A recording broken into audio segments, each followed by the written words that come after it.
There's nothing heavier than a man's silence when he's pretending to be fine. Jake Harmon knew that silence well, the kind that filled his small farmhouse in Cedar Falls, Montana, after his construction accident shattered more than just his shoulder. It broke the rhythm of his life. He'd spent 15 years shaping stone, turning raw rock into headstones, mantles, and memories for others. Now he could barely open a jar. Every morning he'd sit on the porch, coffee steaming between calloused fingers, looking over 12 acres of land that his grandfather had built with pride. The paint had faded, the fences sagged, and his savings were almost gone. His 8-year-old daughter, Leah, was already learning to live without asking for more, quietly accepting off-brand cereal, fixing her own toast when he couldn't, pretending not to notice the strain behind her father's forced smile. Then there was Scout, their German shepherd, loyal and stubborn, the only thing in that house that never seemed to give up. Lately, Scout had developed a strange habit, bringing home muddy rocks from the woods every single day. Piles of them. Jake thought it was just dog nonsense until one morning, after Leah left for school, he cleaned one off, and beneath the dirt was something too beautiful to be ordinary. Bands of blue and green shimmered under the sunlight like frozen lightning. That single stone didn't just glint, it whispered of possibility. What Jake didn't yet know was that this discovery would turn his family's quiet struggle into the kind of story people write legends about. Jake had always believed life rewarded hard work, not luck. But that stone, that strange, glittering thing his dog had dragged home, felt like fate reaching out its hand. When his old friend Tom Brennan came over that evening, beer in hand, Jake showed him the rock under the porch light. Tom turned it over slowly, squinting at its weight and color. "Jake, this doesn't look local," he said. "You should get it checked out." Against his instincts, Jake called a geology professor named Dr. Sarah Chen at the University of Montana. A week later, she arrived, practical boots, calm confidence, and curiosity burning in her eyes. When she examined the stones spread across Jake's porch, her composure cracked. "Mr. Harmon, these formations are rare," she said softly. "Your dog may have found something significant." Scout led them into the woods, down a narrow trail alongside a creek, until he stopped at a hillside hidden by pine needles. Sarah's tests came alive with beeps and readings. "Jake, this could be a major mineral deposit, maybe even rare earth elements." Jake felt dizzy. For 2 years he'd watched hope fade like old paint, and now a dog's instinct had uncovered what experts might call a miracle. Sarah warned him to stay quiet. Corporate mining sharks could smell opportunity from miles away, but inside, Jake was already daring to dream again. That night he told Leah that Scout might have found something special. Her eyes lit up. "Like treasure?" she whispered. Jake smiled, but his voice cracked. "Maybe better than treasure, sweetheart, maybe our future." The following days crawled by like suspense itself. Jake fixed the roof, patched the barn, and waited. When Sarah finally called back, her tone was urgent. "Jake, I've run the analysis 3 times. You're sitting on a rare earth mineral deposit, potentially worth $50 to $200 million. Jake nearly dropped the phone. Scout had literally dug up their salvation, but Sarah's next words were warning bells. "Don't tell anyone. Mining corporations will try to buy you out before you understand what you have." Within days, the warning came true. A smooth-voiced man from Titan Mining Corporation called with congratulations and an exclusive offer. $12 million, immediate payout, no hassle. Jake's pulse pounded. 12 million would solve everything. But something in the man's tone, too confident, too rehearsed, made him hang up. That night he met with his lawyer, Patricia Reeves, who reviewed the mineral rights from his grandfather's old deed. "You own it all," she said, "and 12 million, that's daylight robbery. They're betting on your fear." Fear was exactly what Jake felt when black SUVs started showing up near the fence line, when the phone rang endlessly with offers, when reporters camped on the road calling Scout the miracle dog. His once quiet land was now the eye of a storm. But even through the noise, Jake could feel Maria, his late wife, in everything. The spices she'd left untouched, the sketches of Cedar Falls revival in her old notebook. She used to say, "The land gives when it's ready." Jake just never knew she'd been right in ways that defied logic. When the pressure peaked, Jake found himself searching through Maria's old cedar chest for their property deeds, and stumbled on her journal. Inside were pages of delicate handwriting filled with dreams of community gardens, art festivals, and one stunning revelation. "The minerals are real. Grandpa was right. Someday this land will provide." Further down, she wrote about training Scout to recognize scent markers of mineral formations. Jake's heart stopped.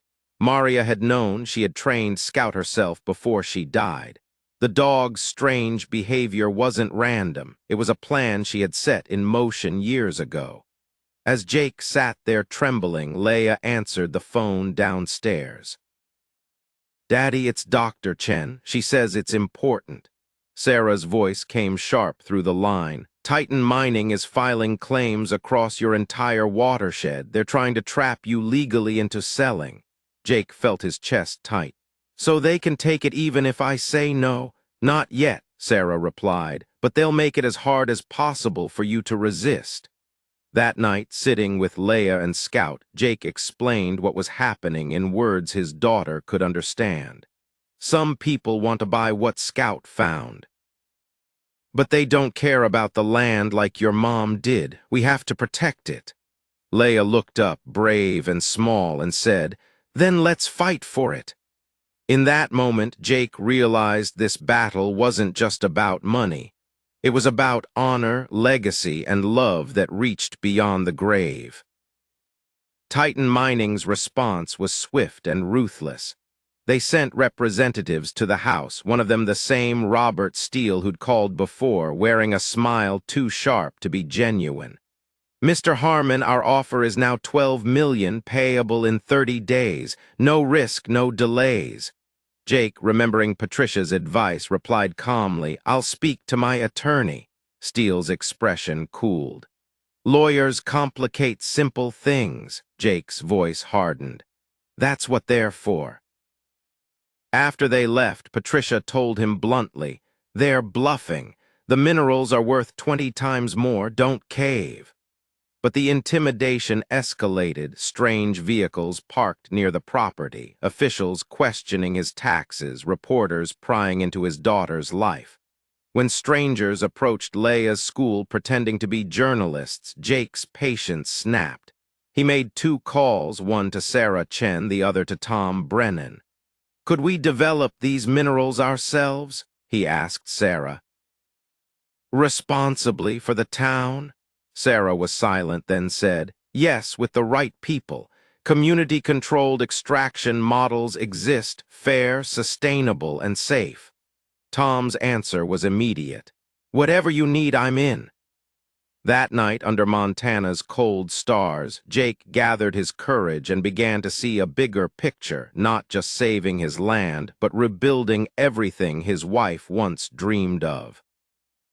By the weekend, Jake's porch was full of people, neighbors, the mayor, local teachers, drawn together by something that hadn't existed in Cedar Falls for decades. Hope. He told them everything. "My wife believed this land could provide for us all, not just me. Titan wants to strip it for profit. But what if we built something different? Jobs, schools, a future." He read from Maria's journal, her plans for sustainable mining, replanting programs, community centers, and scholarships. Even the mayor leaned forward. If you're serious, the town council will back you. Sarah Chen soon brought blueprints for a cooperative model from Colorado, where locals mined rare earths while preserving their land. It'll cost $12 million to start, she said.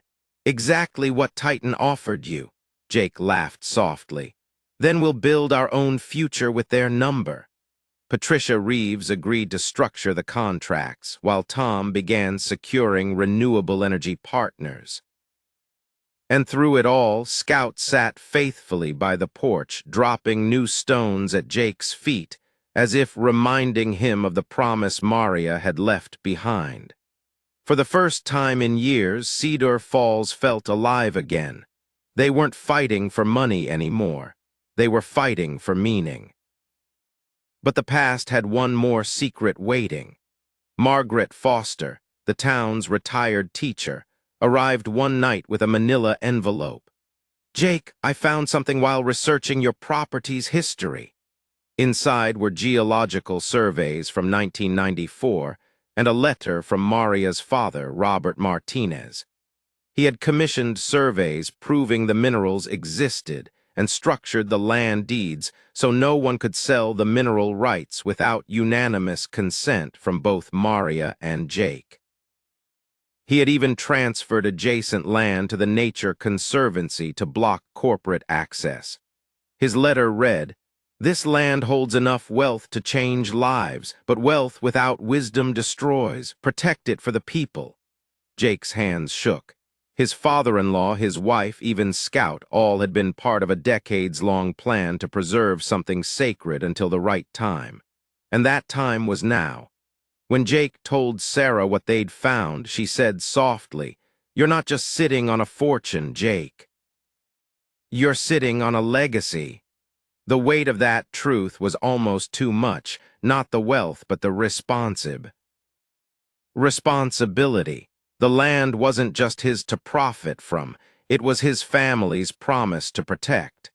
And through Scout's unwavering loyalty, Maria's voice seemed to echo through the pine-filled air. Use it wisely. Use it to heal.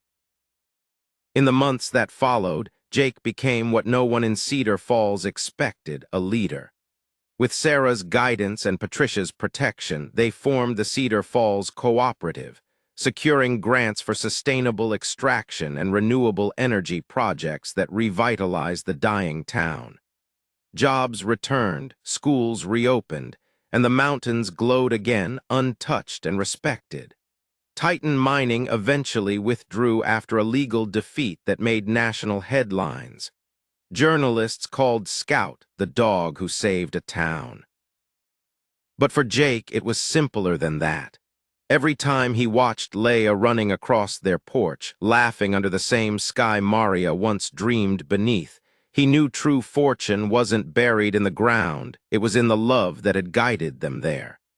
On quiet nights, he'd sit beside Scout, staring at the glowing stones that started it all, and whisper, "We did it, boy. We finally did it."